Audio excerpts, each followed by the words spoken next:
찬송가 324장으로 찬송하시겠습니다. 324장 찬송입니다.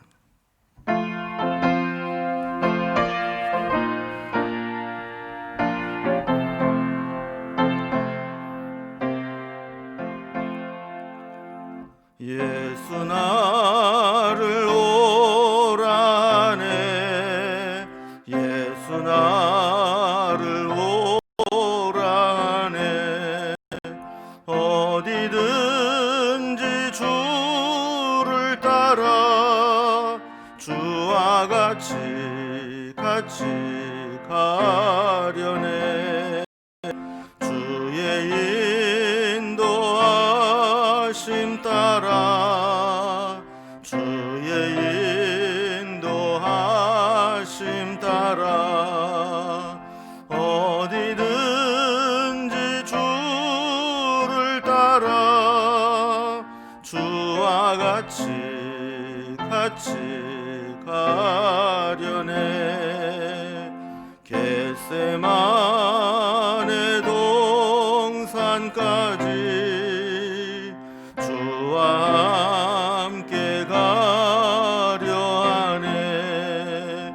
피땀 흘린 동산까지 주와 함께 가려네. 주의 인도하심 따라, 주의 인도하심 따라, 어디든지 주를 따라 주와 같이 가려네. 심판하실 자리까지 주와 함께 가려 하네. 심판하실 자리까지 주와 함께 가려네.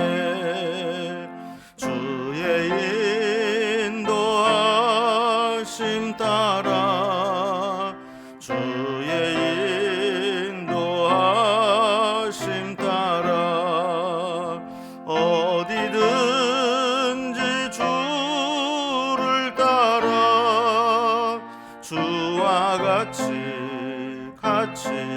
가려네.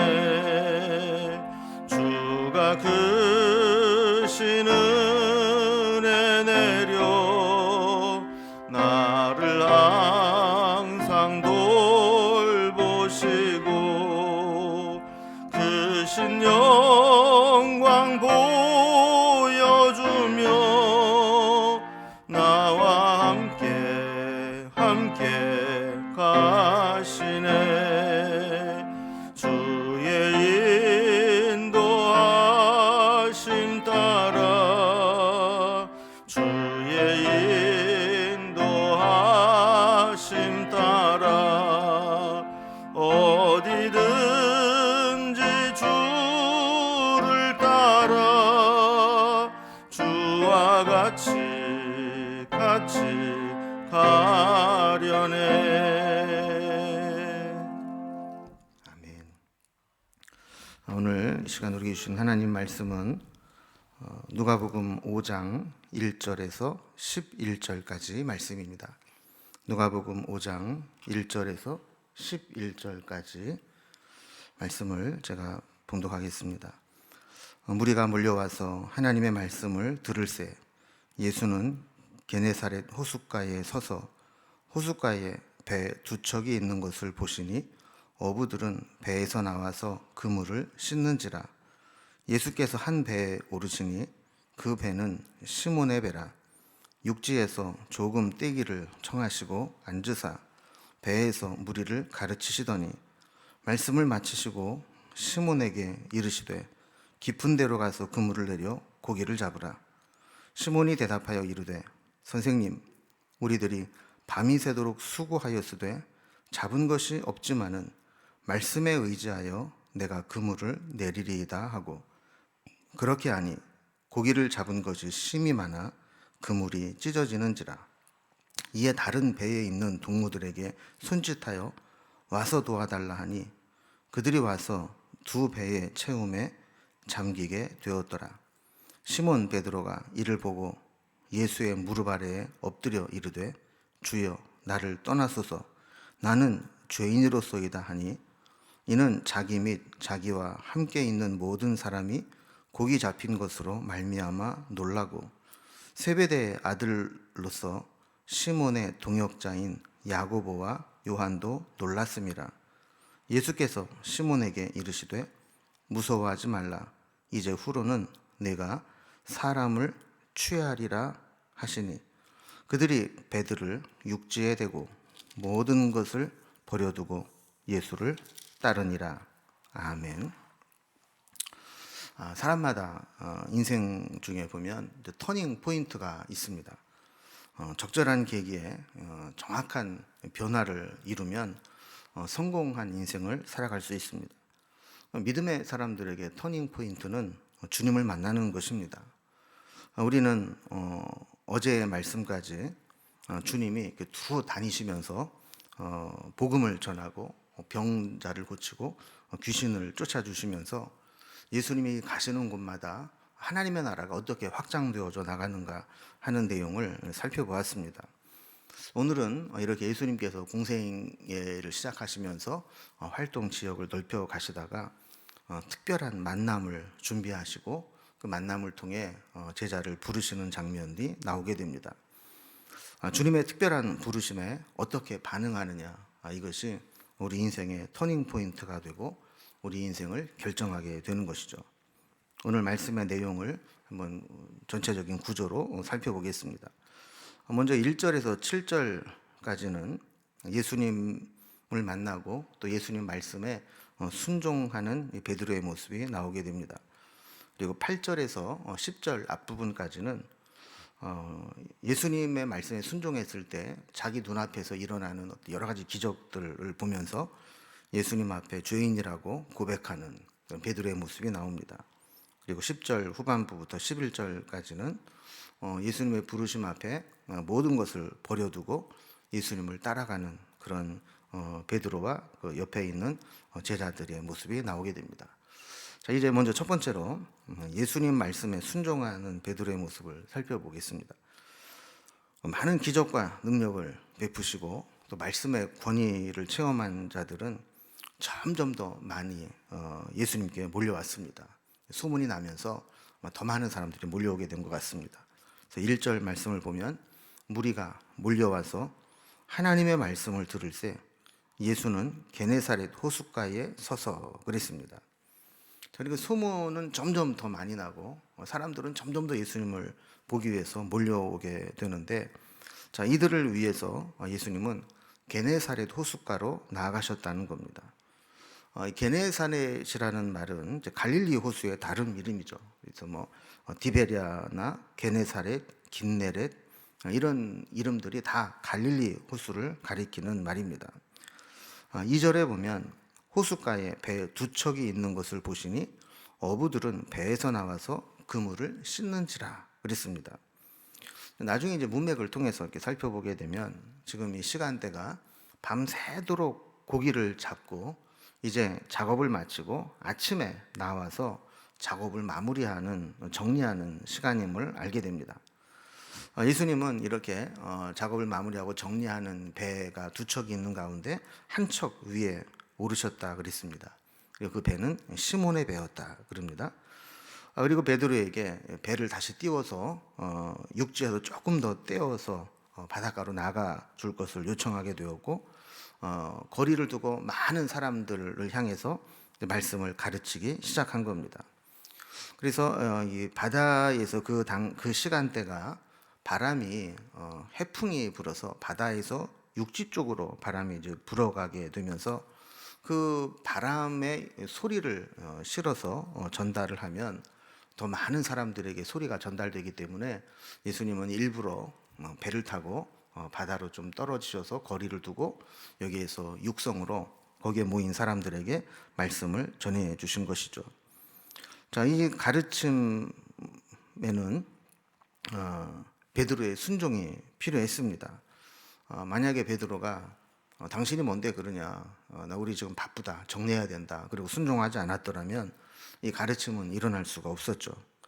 근데 아마도 우리가 어제 살펴본 말씀에 의하면 예수님께서 가버나움 회당에서 나오셔서 베드로의 장모의 열병을 고쳐주신 사건이 있지 않습니까?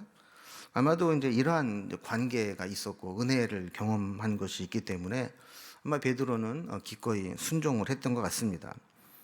자, 여기까지는 뭐 은혜를 입었으니까 해줄 수 있다 싶은데 그 다음에 보면 예수님에게 더 다른 순종을 요구하는 말씀을 하십니다. 그래서 4절에 보면요, 말씀을 마치시고 시몬에게 이르시되 깊은 데로 가서 그물을 내려 고기를 잡으라 그랬습니다. 자, 이제 뭐 단지 배를 조금 띄우라는 얘기가 아니고 이제 깊은 데로 다시 나가자는 거예요. 작업을 마치고 돌아온 사람에게 다시 그물을 내리러 나가자는 겁니다. 5절에 보면 베드로의 반응이 나오죠.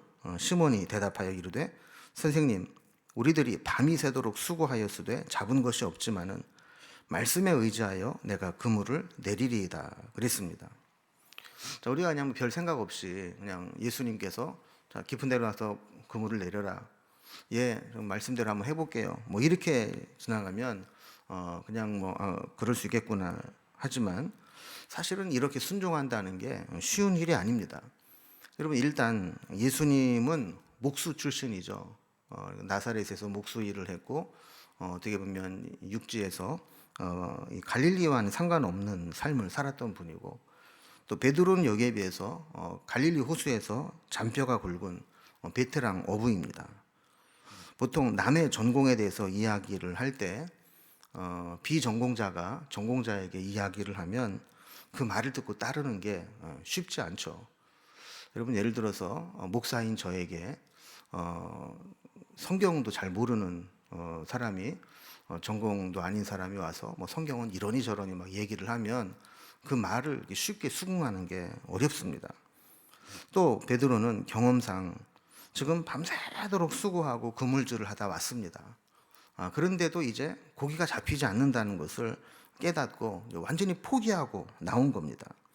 그러니까 오늘은 안 잡히는 날이고 오늘 이 순간부터는 시간적으로 보거나 장소적으로 보거나 그물을 내려도 고기가 잡히지 않는다는 것을 여러모로 잘 알고 있습니다. 그 베드로는 이렇게 포기하고 나왔다는 것은 그의 경험상 지금 이 순간, 이 시간에는 어디에 그물을 내려도, 더더군다나 깊은 데에 그물을 내린다는 것은 고기를 잡을 수 없는 것이다라는 것을 알고 있는 것이죠. 자, 그런데 베드로는 이러한 안 되는 모든 부정적인 요인들을 초월하고 극복하면서 예수님에게 대답을 합니다. 말씀에 의지하여 내가 그물을 내리리이다. 여러분, 이 베드로의 모습을 보면요, 기본적으로 순종할 자세가 되어 있는 사람은 어떠한 반대 의견이나 부정적인 요인에도 불구하고 일단 믿음으로 순종합니다. 그러나 순종할 자세가 안 되어 있고 준비가 안 되어 있는 사람은 아무리 좋은 얘기를 해 주어도 여러 가지 이유와 핑계를 대고 불순종할 구실을 찾게 됩니다. 6절과 7절을 보면 베드로가 이렇게 모든 것들을 초월해서 순종했을 때 어떤 결과가 나타나는가를 보여주고 있습니다. 6절 7절입니다. 그렇게 하니 고기를 잡은 것이 심이 많아 그물이 찢어지는지라. 이에 다른 배에 있는 동무들에게 손짓하여 와서 도와달라 하니 그들이 와서 두 배의 채움에 잠기게 되었더라 그럽니다. 여러분, 다시 이제 처음부터 좀 이 분위기를 좀 생각을 해보면 베드로는 원래 예수님의 말씀을 듣기 위해서 찾아 나온 사람은 아니었습니다. 그저 밤새도록 고기잡이를 하고 고기잡이에 실패하고 무트로 나오면서 정리를 하다가 예수님을 만났습니다. 그런데 예수님께서 이런 베드로에게 몇 가지 말씀과 요구를 하시고 여기에 베드로가 순종하고 따르면서 놀라운 말씀의 능력을 체험하는 은혜를 입게 된 겁니다. 저는 우리에게도 이런 은혜가 임하면 좋겠습니다. 그 뜻하지 않은 곳에서 하나님의 은혜를 체험하고 뜻하지 않은 곳에서 영적인 깨달음을 얻고 또 그때 깨달은 말씀대로 순종하게 될 때 그 속에서 하나님의 은혜와 능력을 체험하고 인생이 바뀌고 하나님께서 우리를 인도하시는 그 음성을 들을 수 있는 것, 이것이 베드로가 그 아침에 체험한 은혜였습니다. 그러니까 단순히 뭐 고기를 얼마나 많이 잡았느냐, 이게 중요한 게 아니었다는 것이죠. 이 본문에는 고기를 잡는데 그물이 찢어질 정도로 많이 잡혔고 또 혼자서는 감당을 못해서 다른 배에 있는 사람들을 불러서 그들에게도 같이 하자 이렇게 했다는 것이지만, 사실 베드로의 개인적으로 본다면 뭐 고기 많이 잡은 거 그게 중요한 게 아닙니다. 고기는 그날 잡아서 팔아서 써버리고 나면 아무것도 아닙니다.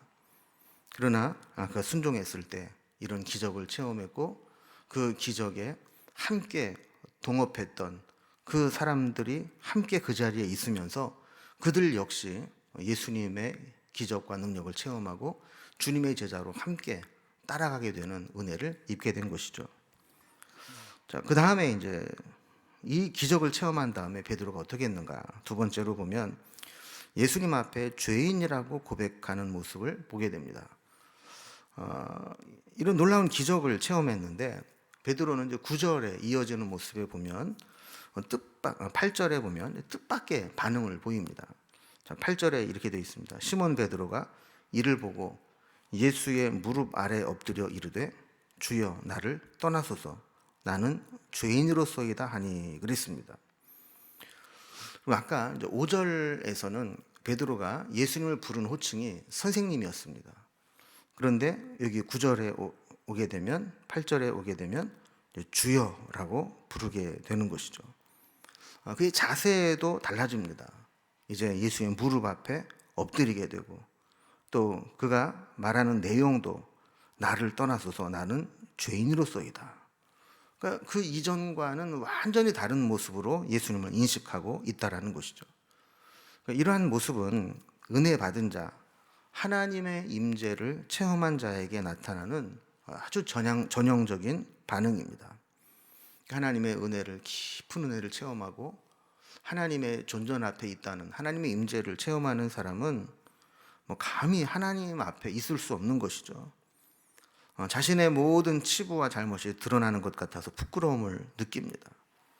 그래서 진짜 은혜를 체험한 사람, 은혜를 받은 사람은 겸손할 수밖에 없습니다. 할 말이 없습니다. 그저 하나님 앞에 엎드릴 뿐이고 순종할 뿐이고 어떻게 하든지 하나님 앞에 있는 것이 부담스럽고 힘들 뿐이죠. 자, 이러한 하나님을 만나는 이 사건은 베드로뿐만 아니라 그와 함께 있었던 자들에게도 동일하게 나타났습니다. 그래서 9절과 10절 앞부분을 보면 이는 자기 및 자기와 함께 있는 모든 사람이 고기 잡힌 것으로 말미암아 놀라고 세베대의 아들로서 시몬의 동업자인 야고보와 요한도 놀랐습니다.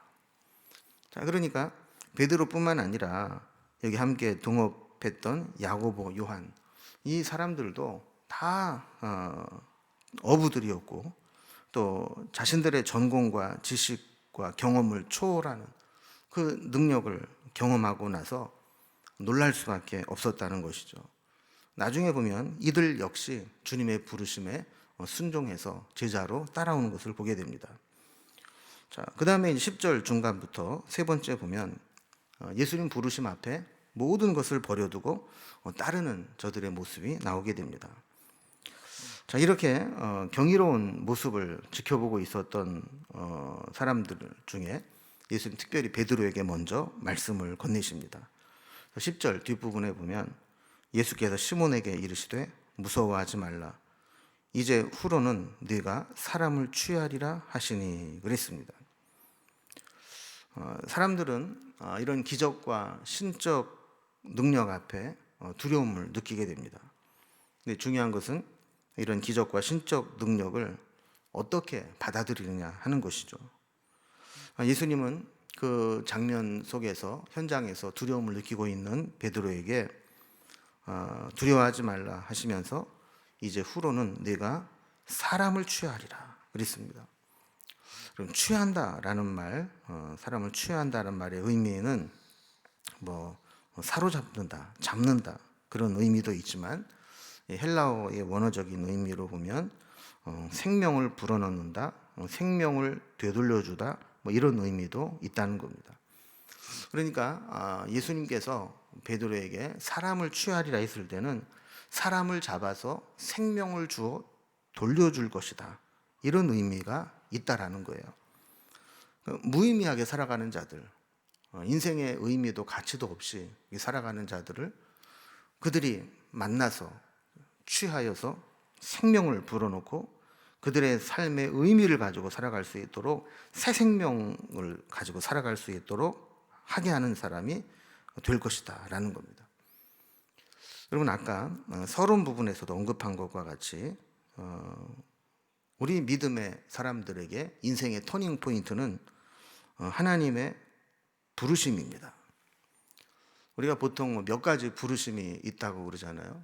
구원으로의 부르심이 있고 또 사역으로의 부르심이 있다 그러는데 사실 우리가 예수님을 믿고 구주로 고백할 수 있는 것 하나님의 부르심이 있었기 때문에 가능한 일입니다.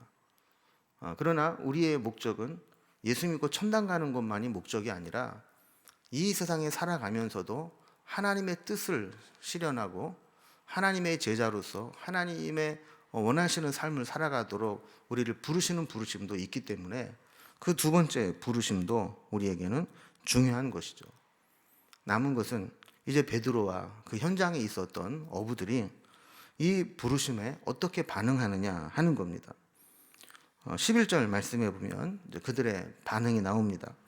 그들이 베드로를 육지에 대고 모든 것을 버려두고 예수를 따르니라 그랬습니다.